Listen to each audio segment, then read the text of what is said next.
AKP World. Muli po, nandito naman po tayo upang masaksihan sa ating programa SMP Jhonfrix Production. Ito po ang mensahe ni Founder Boy regarding sa Mindanao Convention bilang pagtugon sa mga magaganap na event. Sige. And at the same time, kasama rin, kalakip din po yung tugon ni Founder Boy para sa mga sulat na pinarating ng Supreme Board at ng Founders para kay Brad Roland Benal. Para sa ating mga kapatid, buong Alpha Kappa Rho, may mensahe po ako sa inyo at ito po ay tungkol sa pagsasagot ko sa sulat ni Ben Abu noong April 10, 2015. Despite numerous invitations to you starting last year to explain your side with regards to several unaccounted financial queries and non-submission of financial statement since 2012, when you first sit as NGS, still you insist to decline meeting with Supreme Board to clear your side. Article 9, Section 1, under Rule number 10, insubordination, and yet you claim that you were not given the proper due process from the beginning. Article 9, Section 1, under Rule number 1, gross disregard of Constitution and bylaws of AKP. Your suspension came after when you stubbornly resist to report and submit financial statement before the Supreme Board. You were asked to do so because you have this character of not remitting funds when you are still NVGS of Mindanao. Article 9, Section 2, under Rule number 2, suspension from the order for the period of 6 months to 1 year. Your allegation that you were being tried by publicly given a guilty verdict, suspended from the organization, and made to suffer an embarrassment over the social media countless times. Now, I ask you, is it the other way around when you posted in the GC page and we have screenshots to prove that you are doing the character assassination of me,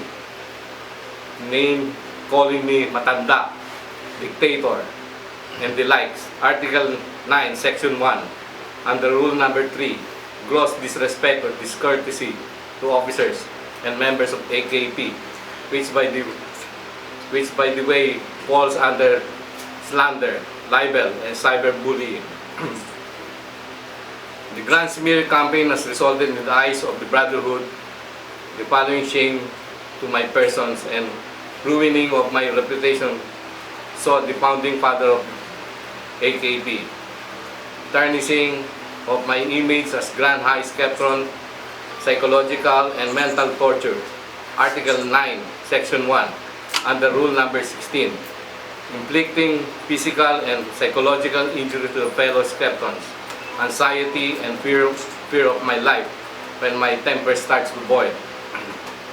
I kept my silence for the longest time because I don't want to give a fuss out of it. But the truth is, I'm having a sleepless night almost every day for concerned brethren keep on sending me messages of your anomalous activities, including your camp, left and right issuance of unrecognized IDs. Article 9, Section 1, under Rule number 13, lobbying for personal interest or gain. It's only now I'm coming out in the open to divulge your bad intention to conquer and divide the AKP for your personal vested interest.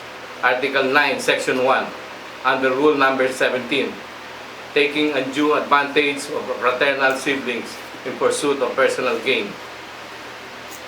One proof is that your scope as the Grand Skeptron is national in nature, but you intentionally change your group to Grand Council, which is not even in the CBL, that you always brag that is not being followed when in fact you are the number one offender.